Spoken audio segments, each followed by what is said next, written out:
इस साल के अंत तक छत्तीसगढ़ में विधानसभा चुनाव होने वाले हैं, जिसको लेकर भाजपा और कांग्रेस ने कमर कस ली है। इसके तहत सावन सोमवार के आखिरी सोमवार को मंदिर में बोलबम समिति के द्वारा रुद्राभिषेक किया गया। बिहार के 2 विधायक इसमें शामिल हैं। विधायकों ने पूजा अर्चना कर छत्तीसगढ़ में फिर एक बार सत्ता में कब्जा होने के लिए कामना की। सावन के आखिरी सोमवार में सेक्टर 7 स्थित भगवान भोलेनाथ के मंदिर में बोलबम समिति के द्वारा 151 किलो दूध से भोलेनाथ का भव्य रुद्राभिषेक किया गया। इस आयोजन में बिहार से आए चटपटिया विधानसभा विधायक उमाकांत सिंह और मधुबनी जिले के खजौली विधानसभा विधायक अरुण शंकर प्रसाद ने पूजा अर्चना में पहुंचे। वहीं उन्होंने पूजा अर्चना कर छत्तीसगढ़ में भाजपा की फिर एक बार सरकार बनाने को लेकर कामना की। वहीं 7 दिनों में दुर्ग जिले में बिहार के 6 विधायक दुर्ग जिले के प्रवास में है। हर विधायक हर विधानसभा में जाकर सर्वे कर रहे हैं और विधानसभा स्तर पर लोगों से बातचीत भी कर रहे हैं। विधायक अरुण शंकर प्रसाद ने कहा कि फिर एक बार छत्तीसगढ़ में भाजपा की सरकार बनाने को लेकर लोग तैयार हो चुके हैं।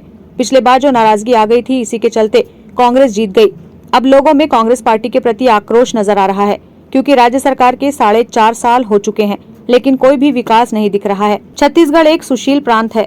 आज उसकी छवि पर राज्य सरकार द्वारा डूबने का कार्य किया है। ईडी छत्तीसगढ़ के अंदर जिस प्रकार से दौड़ रही है, ये कहीं न कहीं प्रमाणित करता है कि छत्तीसगढ़ में भ्रष्टाचार हुआ है। इस भ्रष्टाचार को छत्तीसगढ़ के लोग बर्दाश्त नहीं करेंगे। अब की बार भाजपा की सरकार बनाकर ही रहेंगे। बोलबम समिति द्वारा सावन के इस पर्व में लगातार हर सोमवार को अलग अलग मंदिरों में, चाहे खुर्सी पार कैंप हो, सुपेला हो, चाहे सेक्टर हो, सेक्टर 4 का मंदिर हो, और उसके बाद हुड़को, अब सेक्टर 6 का HSL कॉलोनी है।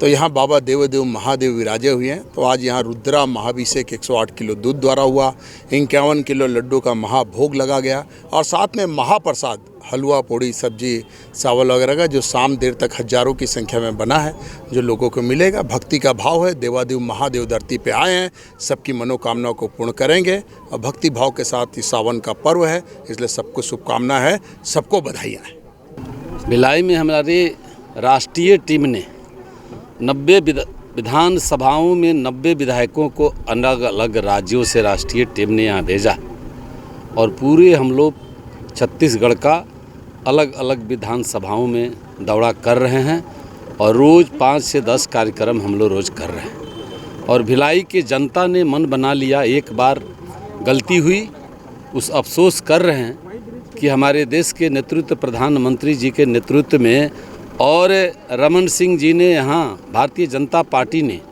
अटल जी ने छत्तीसगढ़ को अलग राज्य बनाया, और उसके बाद भारतीय जनता पार्टी की सरकार बनी। 15 साल में सारा विकास हुआ, और ये 4.5 साल 5 साल में छत्तीसगढ़ में कोई विकास नहीं हुआ। रेवड़ी बांट के ये लोग वोट लेने वाले हैं, पूरा जीवन भर ये लोग यही किए हैं। इनको न देश के विकास से मतलब है, और न कांग्रेस वालों को देश से मतलब है, न राज्य के विकास से मतलब है, न जनता के विकास से मतलब है। सिर्फ ये लोग कैसे वोट लेगा, इधर उधर दंगा फसाद करके ये लोग वोट लेने वाले हैं। और 60 साल 65 साल लगभग सत्ता में रहे, और देश की क्या स्थिति थी, आज देश की क्या स्थिति है कि पूरे देश दुनिया में नरेंद्र मोदी का एकदम विश्व में पूरा चर्चा का विषय है। जो भारत का प्रधानमंत्री जहाँ जा रहे हैं तहाँ वहाँ के संसद भवनों में जाकर के संबोधन करते हैं, और वहाँ के जब विदेशों में जाते हैं तो वहाँ के राष्ट्रपति, प्रधानमंत्री हवाई अड्डे पर आकर के नतमस्तक हो करके उनका स्वागत करते हैं। ऐसे प्रधानमंत्री भूतो न भविष्यति। 21 सीट का हमारे यहाँ हो चुका है, और समय आने के पहले धीरे धीरे सब सीट का प्रदेश कार्य समिति और केंद्रीय टीम मिल करके करेगी। और यहाँ छत्तीसगढ़ के जनता ने मन बना लिया कि दोबारा गलती हम लोग नहीं करेंगे। भारतीय जनता पार्टी को अपार बहुमत दे करके छत्तीसगढ़ में हम लोग भारतीय जनता पार्टी की सरकार बनाएंगे। मैं बिहार से चलकर यहाँ प्रवास के लिए प्रवासी विधायक के रूप में वैशाली नगर विधानसभा क्षेत्र अंतर्गत जो पार्टी की गतिविधियां हैं उसको आगे बढ़ाने के लिए हम लोग यहाँ आए हुए हैं।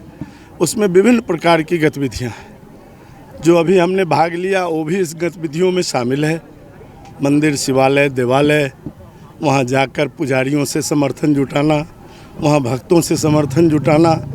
वहाँ आज हमारे यहाँ आदरणीय दया सिंह जी जो उपनेता हैं निगम पार्षद के, उन्होंने यहाँ रुद्राभिषेक कार्यक्रम रखा और बड़ी संख्या में इस कॉलोनी के और इसके आसपास के लोग और हमारे कार्यकर्ता सब यहाँ इकट्ठे होकर हम सब सामूहिक रूप से रुद्राभिषेक इनके नेतृत्व में हम लोगों ने किया है और ये बड़ा ही सराहनीय काम इनके द्वारा की गई है।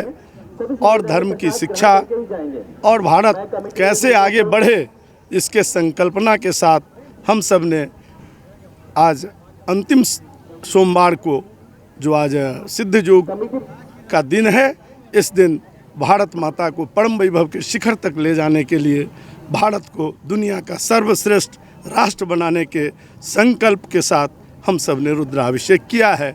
और वैशाली नगर तो हॉट सीट है, वो हम चुनाव जीतेंगे और कितने अधिक मतों से जीतेंगे ये अब केवल प्रत्याशी आने के बाद निर्णय हो सकेगा। कविता कुमारी कौन है मैं नहीं जानता हूँ, लेकिन माहौल ये है कि भारतीय जनता पार्टी जिसको भी कमल निशान देकर भेजेगी वो भारी मतों से यहाँ से चुनाव जीत कर जाएगा।